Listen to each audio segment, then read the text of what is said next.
Welcome to the Killjoy After Party. Think the fun is over once you quit drinking? Think again. We have a booze-free beverage shop in Nashville, and we hear stories from our customers all the time about how much better life is after booze. And we're excited to share these stories with you. And since this is Nashville, you bet your ass we're making it musical. Yeah, it tastes like sunshine, like a real good time, lifting my mood and it brightens my day. Yeah. Gonna rise and glow, no alcohol, get my sparkle roll. Yeah. Gonna rise and glow, no alcohol, get my sparkle roll. Hi, Ryan. Thank you so much for being with us today. Hi, thank you for having me. I'm glad to be here. Awesome. Well, let's get right into it. Why don't you just give us a little overview of kind of who you are and what's going on in your world? Yeah, well, my name is Ryan. I'm originally from Washington, D.C., and I started my sober journey 3 years ago, and I started sharing it online when I was 30 days sober. And since then, I've done a lot of different things, lived a lot of different places, and I started my own business called Radiate Your Sobriety. So yeah, that's kind of where I am. How long after getting sober did you start Radiate Your Sobriety? And you call it Rise for short, right? Yeah, I call it Rise for short. I started Rise last year in 2023 when I lived in Tulsa, Oklahoma. I had moved there in 2022, and Tulsa, if you're familiar with it, not even a little. Yeah. But they're trying to grow the economy in Tulsa. And so there's like a remote program called Tulsa Remote where they pay remote workers to move there. And so I moved there. Yeah, they pay remote workers $10K to move there. And so I was like, okay, I've never lived anywhere else other than DC. Like, let me just go try it. And so I did that. And within Tulsa, they have a lot of tech, like startups and tech, like hubs and accelerators and things like that. And so there was a tech company called Build in Tulsa. And Build in Tulsa had a female founder pitch night. And I said, hey, I should pitch a sober app. And so I did that. I secured $11,000 in funding. And so that's kind of like when I started it. Yeah. That is a fantastic story. Congratulations. Yeah. Thank you. And so brave. So you were just like, okay, I'm taking this $10K. I'm moving to Tulsa and we're doing this thing. I love all of this. So are you still in Tulsa? No, I'm here temporarily in Nashville, Tennessee. Oh, what a great place to be. Yeah, I love it here.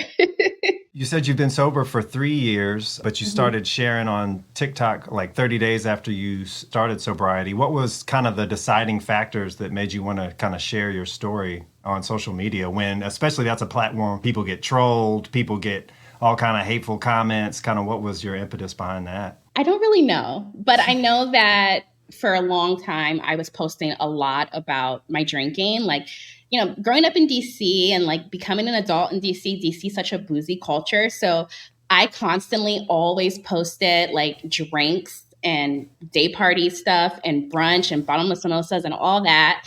And so when I got sober, initially I had, went into AA for like sober community and stuff. And so while in AA for those first 30 days, I'm like, they were celebrating every day, like they were day counting. So I'm like, oh, I'm on day 1, day 2, day 3. Yeah. And so when it was 30 days, everyone, made it such a big deal. And I was like, well, it is a big deal and I should share about it. So once I did that, a lot of questions came in from my friends. I used to do dry Januaries. So I would like share like my dry January stuff. And so then I just said, hey, like I'm 30 days sober and planning to continue. For me, when I quit, I was like all over sober social media. I felt like it was so helpful for me to see other people that were having a similar experience because I didn't do AA. So I didn't have a community, know? And so for me, that online community was massively supportive and helpful. And people like you, posting and sharing their stories meant so much to me. Definitely the online community helped me a lot too, because it also made me see that like I didn't have to just go to AA. Like there were other options, or that people were getting sober outside of AA. I mean, it's still great, but it was nice to see also other people who said like, I'm not really in AA, but I'm sober and this is how I'm doing it. So it seems like community building is big for you. Mm-hmm. With Radiate Your Sobriety, can you tell us more about what that is and what that looks like and kind of what you've done there? So basically, it is a app for those who are sober curious, or thinking of drinking less, where you can find community. So it's BIPOC centered. It kind of just centers the, Black, Indigenous, people of color community and our stories. And then also it's not just in the phone, but outside of the phone. So you can find places in your area that are maybe sober bars, non-alcoholic bottle shops, sober events in your area. So I wanted to make sure that it was like, yes, we have community on the phone, but like if you also want to go outside of the phone, it's there too. So basically it's just like a travel and community based app. Well, and I'm curious, is there a real lack of BIPOC sober spaces? I mean, there are kind of for everyone, but especially that. I mean, I would say when I first got sober, even in AA, like sometimes I would be the only Black girl there, or maybe like the second Black girl there. I wanted to get sober, but I also wanted to be around other people who look like me. So, talk about my experience too, because I just thought that was super necessary for my journey. And then when I searched online, like I put the hashtag sober, there weren't women or men who looked like me. And so I was like, let me just, share my story, especially because I think sometimes people think when you use the word sober, because there's so much stigma behind it, that you're like some person that's really down bad, like rock bottom. And I understand those stories too, but like that wasn't the case for me. That's awesome that you saw a need and you were like, I'm just going to make it. Yeah, I'm just going to fill it. And I saw a picture of like a meetup that looked like it was at Binge Bar in DC, which is the non-alcoholic bar. It's the only one I've ever been to. So I was excited, like, oh, they were at Binge Bar. I love Gigi. That was my first Radiate Your Sobriety event. And I usually try to pair an event with like an activity to do. So one of my friends, Kamari, with Black Flower Market, she came in and we made smudge sticks, and she taught us some like floral history, some DC history. And then we had like mocktails and some Filipino food from Gigi Binge Bar. But yeah, I do host sober events too. That's so cool. I love that. Yeah. We were in DC earlier this year. Is that when it was? Mm-hmm. Yeah, it was so for the Mindful Drinking Fest. Did you participate in that at all? Shout out, Derek. Oh yeah, I wasn't in DC earlier this year, but I would have went if I knew about it. Come next year. It'll be again in January, I think. Yes. Oh, okay. Well, then let me mark that. Let me write that down, actually. And we'll meet up at Binge Bar and have a drink. Yeah. So we've kind of talked about some of the hard parts of being sober. What's the best part that you've kind of had, best experience about being sober? Maybe just personally being able to feel my feelings, because I think for so long I just like hid from all the bad feelings, even the good feelings. I felt like I used alcohol as a way to celebrate, as a way to say, okay, I had a good day, or, today was a bad day. Like I'm actually able to kind of like sit with myself now. Like before, I was not able to really sit with myself and be alone with myself. And then also just helping other women who look like me, and have women tell me like I've helped them with their story. Even men, have said to me, oh, I'm getting a mocktail, or I'm doing dry January or something like that. So building the community, and then also just making sure that I'm okay and not using alcohol as a coping mechanism anymore. Yeah. And that for somebody, because I think we're kind of the same, we didn't approach alcohol from like a place of rehab. We didn't go to AA. So that was like very important. Once I stopped doing it, kind of all the other things that unraveled after that, and having that time to sit up with myself and kind of shine a light on a bunch of other issues that I'm still working through. Yeah. And I know from your socials, I've seen that your mom passed last year, and that's something that you've had to navigate sober. Yeah. She passed unexpectedly. She was 55. That was really hard to stay sober. Yeah. And like, I think I've done like heartbreak and like relationships and men and losing jobs and moving and all that stuff. You've done it all in 3 years, man. And I'm like, what is going on? Like, who's writing this story here? Because like after my mom passed, I leaned on my community a lot.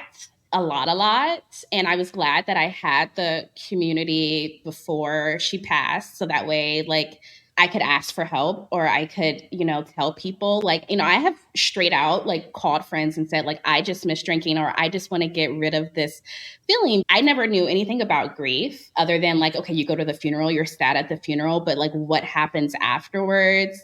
Grief definitely can take you to a really deep, dark place. You don't want to feel that pain. Like that pain, it just sucks. It hurts. There's nothing you can do. There's no magic pill. There's no magic fix. And so I had to tell myself, like, even if I did just go out, decide to drink because I need to feel better, I'm not going to feel better the next day. Like it's just, my mom is still going to be gone. So it took a lot. It took a lot to really, just manage grief and sobriety. But I made sure that I was going to my sober meetings. I made sure that I was talking about it. I went to grief groups. Actually, if it wasn't for me going to AA and learning like the group etiquette, I don't think I would have knew about like going to like a grief group or like being open to that. So like AA helped me be around groups and be around other people and understand that like being around other people who are going through the same thing makes me feel less alone and, helps me. I think that's a huge and powerful takeaway for people who may be experiencing something similar. I know a few people who are navigating grief right now and like they have not done anything like that. And if they don't have that AA model to go back on, they may not know that there are groups. Just like you said, grief leaves you feeling so helpless. Yeah.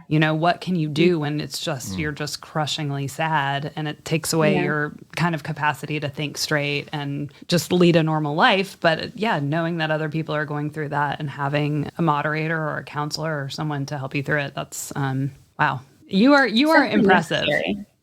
Oh, thank you. Thank you. I needed to hear that because it's hard. Like it made me also realize that like, I understand, why, addiction and people are like trying to run from these feelings because it's not an easy thing to deal with, to feel. Yeah. So thanks for saying that. No, I mean, I'm blown away here. So, okay. So that, I think you've already given a lot of great advice, but I'm curious if somebody came to you today and said, I've been thinking about quitting drinking, but I'm just not sure. Like, what advice would you give to those people? Give yourself grace. Because sometimes I have people who'll come to me and they'll say like, oh, I did 30 days and then they went back. And I'm like, your time still matters. Like those 30 days still matter. Like you did that.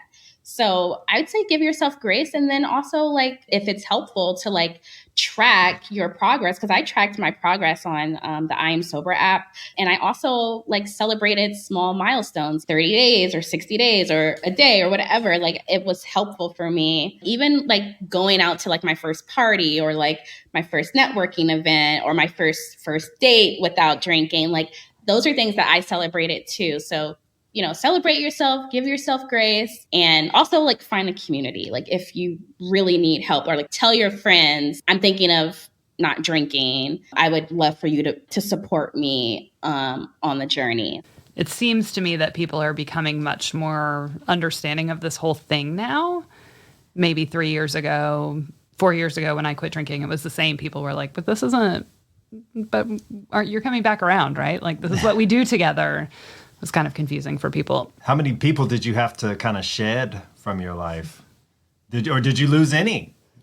I wouldn't say I maybe lost any, but maybe like those places that I went to that I frequented, they kind of just like disappeared. For me, it was like just putting boundaries on certain people. And then some of them stuck around. Like I still have a lot of them that stuck around, and others, there's no bad blood or anything. They're just kind of on a different page. Right. So me kind of putting those boundaries in place highlighted kind of the differences or whatever and kind of their priorities, I'm curious, since you moved, you got sober and then you moved, right? Yeah. Were you able to like showing up in a new place to sort of make friends with this new identity? Like, was that easier? Because I mean, I'm here in the same community where I had to make this transition, with my same community, but it does kind of seem like, hey, just move to a new place. You don't know, and just start over. Did you have a new name? Did you make up a new name? I think is what she was asking. Yes. A whole new persona. It's funny because sometimes I would have those thoughts in my mind, like, oh, I could move here and no one would know anything, but I was a part of a sober AA group. So it was virtual. So I, stayed with that group and made sure that I was, holding myself accountable. But Tulsa is such a small town. So like everyone knows everyone. Okay. So especially like in the small, like knit community, like professional community, like we all know each other.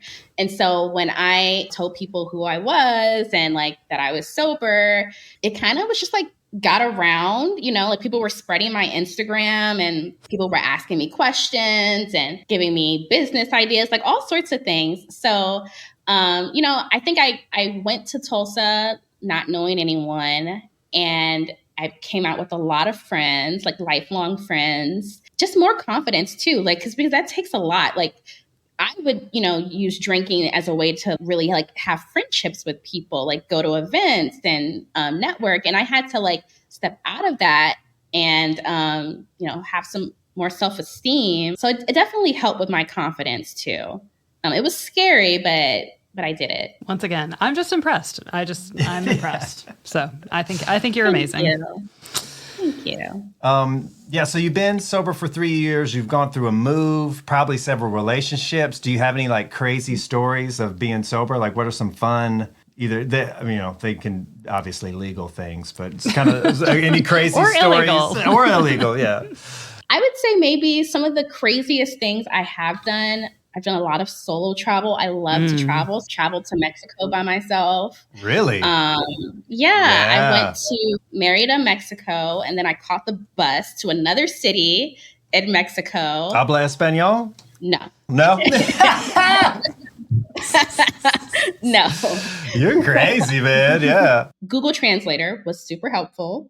And I would say that's probably the craziest thing I've done because I had got food poisoning on the trip. Ooh. I don't know if it was from like drinking the water or what, but I had got food poisoning.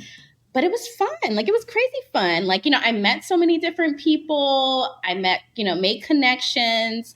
I was like, if I could, travel out of the country solo by myself, I can do anything. Yes. It was great. I enjoyed it. And then I went on another solo trip to Aruba, rented a car, drove around the island. Like, I would say like this is crazy good. Yes. No, that's what we want to know is what's been crazy good. Crazy good, yeah. So what is Aruba like? Aruba was great. I rented a car. I drove around the island. I went to San Nicolas where there was Black mural art all around. Just the bluest beaches ever. I mean, like the water was so nice. The food was amazing. The people were sweet. And I'm like, yeah, I can drive a car in a whole different country by myself. Like it was beautiful. So That is badass. I love it. Yeah. I've never traveled solo. You have, right, Rude? Mostly just for work, which doesn't really count. But you were by yourself? Yeah. Solo? Yeah. That's still pretty good, yeah, man. still something. Yeah. I don't know. I think it's different to just go on an adventure like that. And something I have noticed and that I've talked to people about who come to events that we put on is that if you come to an event by yourself, it's a good opportunity to meet other people. Yeah. Whereas if you bring a friend, usually people come in pairs and they kind of just talk to each other. So I love when people put themselves out there and come to an event by themselves. And I always try to maybe introduce them to some other people or something like that. But I think it's a great way to open yourself up to community. And it's so funny that you say that because the day that I came to Killjoy, I was so nervous. I was like, I'm going by myself. I'm in this new city by myself. Like, let me just, make a connection. I feel like that's kind of what you have to do when you're sober. Like you have to go make connections with other people who are sober too. So that way you can be a part of the events that people are putting on so that you can, be in that community and find people in that community. I think for a lot of us who drinking was just a part of our lives, it's really interesting to notice that, like, yes, it feels scary to go and do stuff sober by yourself, whatever. It's normal. We're going to Yeah. feel scared. We do it anyway. We get through it. Maybe when you're out, you feel awkward. The whole night doesn't feel as smooth and as great as it would feel if you were drinking, but that's like a very normal human experience and it's fine. Right. And it Right. usually prevents us from doing dumb shit we would later regret. You know, that's why we have that, like, I'm a little nervous thing going on. And the more that we practice it, the more that we can overcome the fear and all of that and, like, just learn how to make it more enjoyable. I think so many of us have just bypassed that, you know, with drinking. We're like, oh, we don't have to feel any of these awkward feelings anymore. And then when you do have to feel them, it's like, well, is it worth it? It's worth Yeah. it. I think it's worth it. Yeah. I mean, like you said, the practice, it's like you do it time and time and time again. And there may even be, you know, times where you have practiced so much, but you're still nervous and you're still feeling awkward. But like you said, it's a normal human feeling. And another thing that I just feel like I want people to know is I often love the way that I show up sober. Because like I'll come full of energy. I talk to people. It's very real. And when I feel tired Yeah. and when my energy wanes, I leave. I remember the conversation. I don't overshare. You know what I mean? I'm Yes. like, I go home and I'm like, okay, I like how I behaved tonight. Like that was, Yeah. everything was in alignment with how I want to be. And I definitely didn't have that feeling a lot when I was drinking. Yeah. All right. Are you ready for the rapid fire round? Rapid fire Absolutely. round. All right. In this first question of the rapid fire round, what's your favorite color? Pink. Yes. Favorite animal? A dolphin. Ooh, sea puppy. I think you're the second person that said that. Somebody else. It's rapid fire. Oh, sorry. Most listened to genre of music. R&B. R&B. Favorite band? The internet. Favorite alcohol-free drink. French Bloom Rosé. Ooh, yeah. Fancy. Favorite feature of your own face? My dimples. Aw. Favorite nickname for Nashville. Music City. What's your favorite way to move your body? Dancing. Twerking. Working specifically. That is a good one. Yes. Favorite candy. Sour gummy worms. Aside from twerking, what do you do for fun? Travel. Go to coffee shops. Listen to music. Cook. All quality items there. Do you have a favorite book? It can be right now. It can be throughout the annals of time. I would say green eggs and ham. It still holds up. It still holds up. Yes. Most use spice for cooking. Or other reasons you might use spice. Kosher salt. All right. Can you play any musical instruments? No. No. No. I wish I could, but no. We're doing band auditions later, so we're just trying to find out. You can learn. All right, we got some good stuff going on here. It's easier if we just kind of write the lyrics down, kind of like just as poetry, and then I'll play you Okay. a couple of little tracks that I have, and you can pick one, and then we'll figure out how that all works together. All right. So I think we should start. I think we should use rise because I like rise a lot. So we need a good rhyme for rise. Spice. Okay, go with Ryan. Yeah, that's why it's Rise, because of Ah, Ryan. that's amazing. I love that. Ah. Thank you. Oh yeah, radiate. We can also do. Trying to be like Ryan. Ryan. Trying to be I like, like that. Ryan. I like it. Like Ryan. Green eggs and ham. I'm frying. Oh, I like that. That's good. Solo travel. Travel, yeah. Pina coladas in Aruba. Okay. I don't know. These are things that I love this, yeah. out to me that are like give me a visual, like that blue water in Aruba. Yeah. Maybe. Did you ever swim with dolphins? I did. Yeah. I did in Yes. Mexico. Yeah. Of course you did. Trying to be like Ryan. Green eggs a egg, I'm frying. Snorkeling in what rhymes with Aruba? Inner tuba. You ever do Zumba? Zumba. Twerking in my Zumba class. Zumba. Yeah. Yes. What about a chorus of like rise and twerk? See, now I thought of something, but I was like, okay, this might be a little too X-rated. No, 'Cause I was like, go there. she rise and twerk with her thighs. Oh, Yes. I like it. Yes. Yeah. That's the chorus, She right? does. Yep. Right? And twerk with her thighs. And twerk with her thighs. Thighs. Living that life. Living that something, life. Or Living that- living something Living that life. sober So- life. sober Sober life. life. I love this. Sober life. We need one more I, maybe. Another one. Yeah. Something with nice. Living that sober life. Drinking that. Chai. Ooh, You mentioned I chai. love chai. Chai. You can That mention- cute- I have cute- chai, yeah. That cute little chai. Yeah, drinking that cute little chai. Taking that Yeah. cute little chai. I love that. This is fun. Yay. Little chai. I think we need to talk about swimming with dolphins. Yeah. Swimming with dolphins. I think that might be verse. If we could do one more I thing. Oh, for a chorus? Yeah, just for symmetry. With a maybe she's drinking that cute little chai. A little bubbly is nice. Ooh, yeah. I don't know. Well, I like that. Traveling solo is nice. Traveling solo is Yeah, nice. We could also have fine. It's nice. She's so fine. She's so fine. So I don't know how fine. many I don't know how many syllables we need, but I like that. So fine. Yeah. She's nobody's wife. Are you anybody's I was going to wife? say she's nobody's wife because I'm single out I here. like that. Independent. Yeah. Independent queen. Ooh, Ooh, there we go. independent queen. Sober Living the dream. Yeah. I mean, Swimming in a stream. something like that. With a dolphin that's pink. Trips to the beach with a dolphin that's pink. Yeah, there you go. You can Yeah, make, he can yeah. make, he can make anything rhyme when he like sings. Yeah, you just stretch Like- the vowels out. Trips to the beach. That's so cool. Swimming in the stream with a dolphin that's Swimming in the pink. sea. Swimming in the sea. Oh yeah. Yes. Okay, I like that verse. Independent queen, living the dream, swimming in the sea with a dolphin that's pink.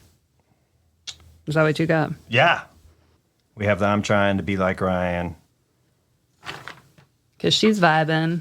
Ooh, yeah. Oh, yeah. Because she's vibing. Always flying. Never lying. Because she's vibing. I'm Ooh, trying. I like vibing. Trying to be like Ryan because she's vibing. Been- Always, She's thriving. always thriving. Always thriving. Never lying. So we have like 2 sections there. I don't know or Do anything. we need more? How I do we don't feel? know. What's our like refrain? Do we have To a me, refrain? it's she rise and twerk her thighs. Okay. That whole bit is the okay. main. That's like the chorus, and then the Okay. I'm trying to be like Ryan because she's vibing, always thriving. So I'm trying to be like Ryan. I mean, that might be enough. Okay, let's try put it. 2 sections. Let's we'll try it. see. I don't know. You can we can repeat stuff. Yeah.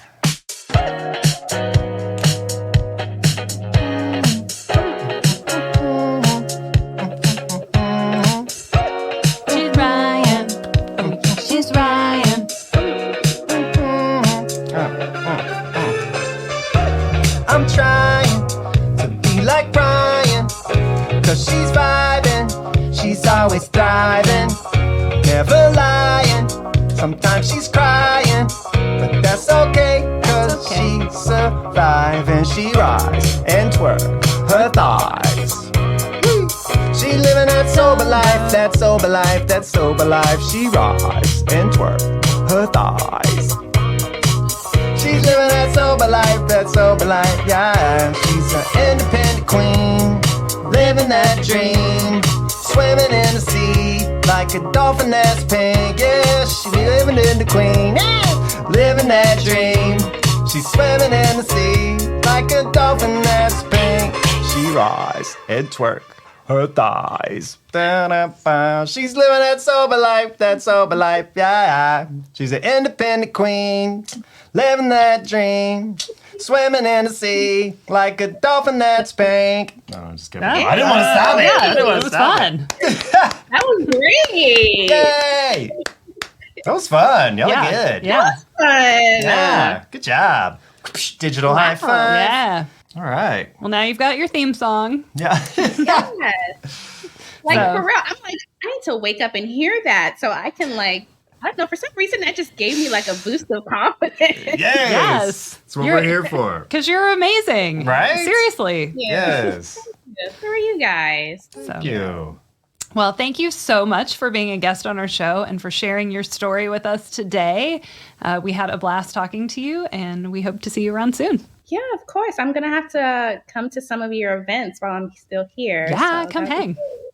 Please do. Yes. Tell the people where they can find you, how to find you. So I am at Girl Ryann, GirlRyann on Instagram, and TikTok is the Girl Ryann. And you can join my waitlist for my app for Rise on riseapp.co.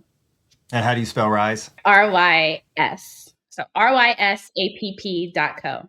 Cool. All right, Ryan, thanks again. We appreciate you, and we'll talk to you soon. Yeah, thank you.